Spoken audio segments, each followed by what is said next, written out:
Hi parents, welcome back to mamababy.com।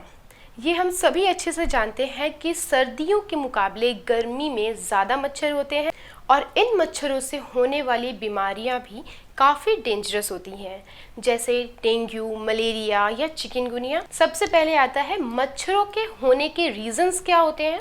तो मच्छरों के होने का सबसे मेन रीज़न होता है सफाई का ना होना। तो जहाँ आप रह रहे हो वहाँ बाई चांस सफाई अच्छे से ना हो रही हो, या कहीं पे गंदा पानी जमा हो रहा हो, या फिर वहाँ कूड़ा खुले में फेंका जाता हो, या वहाँ की नालियाँ कवर्ड ना हो, तो इन रीजंस की वजह से मच्छर सबसे ज़्यादा आते हैं।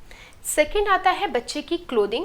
तो गर्मियों की वजह से हम बच्चे को हाफ कपड़ों में रखते हैं ताकि बच्चे को गर्मी ना लगे, या कभी कभी हम बच्चे को डार्क कलर के कपड़े पहना देते हैं। तो इन रीजन से भी बच्चों को मच्छर काट सकते हैं। तो आप ये ध्यान रखिए कि बच्चे को पूरा कवर्ड करके रखिए या फुल स्लीव्स के कपड़े पहना कर ही रखिए। नेक्स्ट आता है खाने पीने की चीज़ों को खुले में रखना।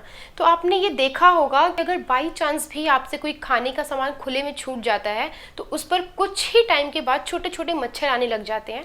तो वैसे ही अगर आपने कोई भी खाने पीने का सामान बाहर छोड़ रखा है लंबे टाइम के लिए, चाहे वो फ्रेश हो या बासी हो, तो उस पर भी मच्छर या मक्खियाँ या और भी छोटे छोटे कीड़े मकोड़े बहुत इजीली अट्रैक्ट होते हैं। मच्छरों के काटने के सिम्टम्स क्या होते हैं? नॉर्मली जो मच्छर काटते हैं उसके सिम्टम्स बहुत ही कॉमन होते हैं कि जहाँ पर वो मच्छर काटता है वहाँ छोटे छोटे लाल दाने हो जाते हैं, रेड स्पॉट हो जाता है और थोड़ी सी इचिंग होती है। लेकिन जब बड़े मच्छर काट लेते हैं तो उसके सिम्टम्स अलग होते हैं। जैसे जिस स्किन पे मच्छर ने काटा है वो स्किन थोड़ी ज़्यादा रेड हो जाती है, वहाँ की स्किन थोड़ी सी स्वेलिंग हो जाती है, वहाँ पे टाइट सा घाव जैसा फील होने लगता है, दर्द होता है, कभी कभी बहुत ज़्यादा ईचिंग होती है, या फिर वहाँ वाइट स्पॉट हो जाता है। जैसे नॉर्मल जब रेड कलर का दाना होता है तो उसके बीच में भी एक वाइट स्पॉट हो जाता है। तो ये साइन होते हैं जब कोई बड़ा मच्छर हमें काट लेता है, और इसे ठीक करने के लिए हमें मेडिसिन की भी ज़रूरत पड़ सकती है। नेक्स्ट आता है इनकी टाइमिंग क्या होती है। तो गर्मियों के सीज़न में तो आप सुबह से लेकर रात तक अपने आसपास 2-4 मच्छर बहुत ही आराम से देख सकते हैं। इनकी जो पीक टाइमिंग होती है वो होती है शाम की टाइमिंग। इस टाइम पर ये ज़्यादा एक्टिव हो जाते हैं, और इनकी बेस्ट टाइमिंग होती है रात की टाइमिंग, जिस टाइम पर आप सो रहे होते हैं। तो जब हम सो रहे होते हैं तो हमारी बॉडी बिल्कुल रिलैक्स पोजीशन में होती है। उस टाइम पे हमें इतना ध्यान नहीं होता है कि मच्छर काट रहे हैं, हम उसे हटाएं। तो ये टाइम उनके लिए काफ़ी अच्छा होता है। अब इनसे बचे कैसे? तो जैसा कि अभी मैंने आपको बताया कि घर में कहीं भी खाने पीने की चीज़ को खुला मत छोड़िए, या फिर कूड़े को खुले में मत रखिए, उसको डस्टबिन में कवर करके ही रखिए। या फिर अगर आपके छत पे या बालकनी में कहीं साफ़ पानी या गंदा पानी भी जमा हो रखा है तो उसे प्लीज़ खाली कर दीजिए, क्योंकि इससे भी मच्छर काफ़ी ज़्यादा अट्रैक्ट होते हैं।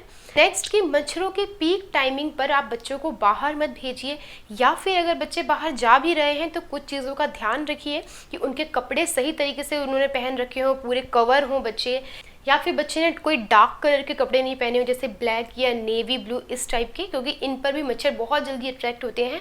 नेक्स्ट कि बच्चों को रोल ऑन या ओडोमॉस ज़रूर लगाइए ताकि वो मच्छरों से प्रोटेक्ट रह सके, और इतना करने के बाद ही आप बच्चे को बाहर भेजिए। नेक्स्ट कि घर में मच्छरों से प्रोटेक्शन के लिए क्या करना चाहिए।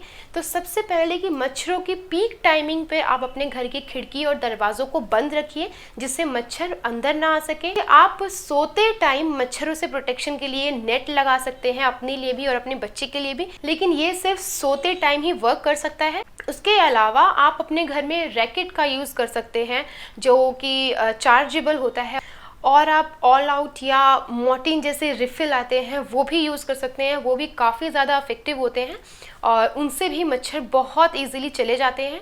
और जैसा कि अभी मैंने आपको बताया कि आप अपने बच्चों पर रोल ऑन लगा सकते हैं या फिर ओडोमॉस लगा सकते हैं, तो इससे भी बच्चे प्रोटेक्ट रहते हैं। या फिर काफ़ी लोग कॉइल का भी यूज़ करते हैं, या मच्छरों वाली स्टिक्स आती हैं उनका भी यूज़ करते हैं। तो मैं आपको ये इसलिए नहीं सजेस्ट कर रही थी बिकॉज ये हो सकता है इससे आपके बच्चे को हार्म हो। आपने इसे जला के घर में कहीं रखा हो और बच्चे ने उसे टच कर दिया हो तो बच्चा जल भी सकता है, या फिर इससे जो धुआं निकलता है इससे भी कभी कभी खांसी हो जाती है, तो ये भी थोड़ा सा हार्म कर सकता है। इसलिए आप इसे नहीं भी यूज़ कर सकते हैं।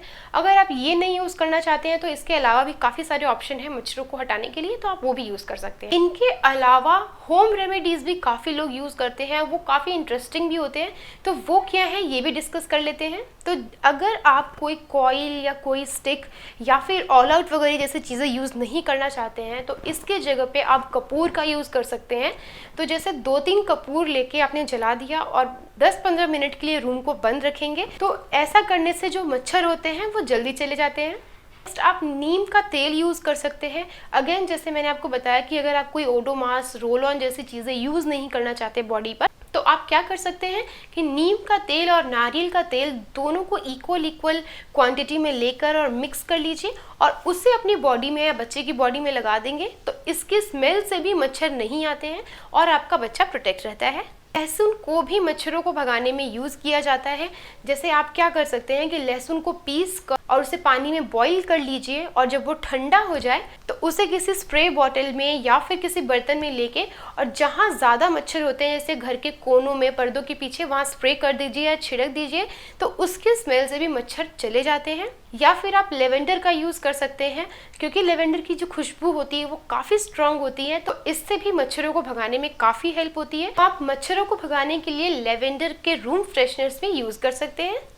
तो ये तो थे कुछ टिप्स और कुछ होम रेमेडीज मच्छरों से प्रोटेक्शन के लिए। होप आपको ये वीडियो पसंद आई होगी और अगर आई है तो इसे प्लीज़ लाइक कीजिए और इन्फॉर्मेटिव लगी है तो आगे भी शेयर ज़रूर कीजिएगा ताकि आगे भी न्यू पेरेंट्स की हेल्प हो सके। और जाते जाते फिर एक रिक्वेस्ट करना चाहूँगी कि अगर आप मेरे चैनल पे न्यू हैं तो इसे प्लीज़ सब्सक्राइब कीजिए और बेल आइकन को प्रेस कीजिए जिससे मेरी वीडियोज़ की सारी अपडेट सबसे पहले आप तक पहुँच सके। So thank you for watching this video. Bye bye, take care.